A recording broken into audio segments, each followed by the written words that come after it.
na advantages ng digital society? Halina at tuklasin natin.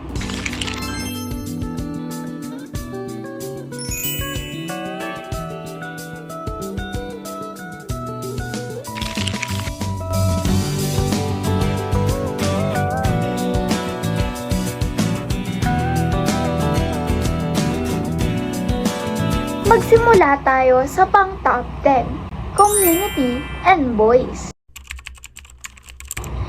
Dito, pwede kang sumali sa groups, matuto ng bago, sumuporta sa mga advocacy, at magbigay ng opinion mo.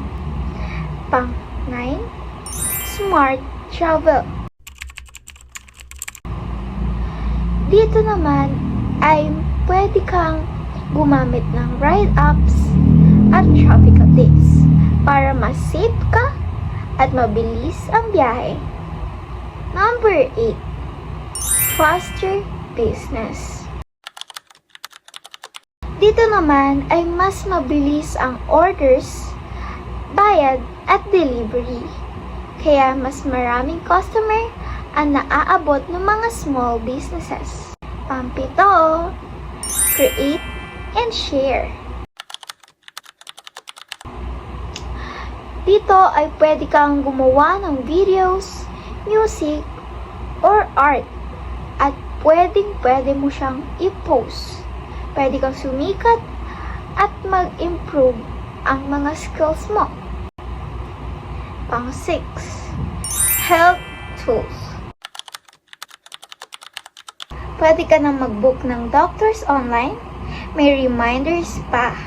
May apps din para i-track ang steps, tulog, at heart rate mo. Number 5, online services. Dito ay pwede kang mag-banking, shopping, magbayad ng bills, at mag-book ng rides online. Less hassle na at tipid sa pamasahe pa. Number 4, work and earning online. Maraming trabaho ang pwedeng gawin sa bahay. Pwede kang mag-freelance at sumali sa team kahit sa ibang bansa. 3, online learning. Pwede ka na mag-aral sa bahay gamit ang mga videos, apps, at kung ano-ano pang pwede mong malaman. Top 2, quick access to information. Kailangan mo ng sagot? Search mo lang online. 24/7, may news, tips, at tutorials agad. Top 1, at ating last, easy communication.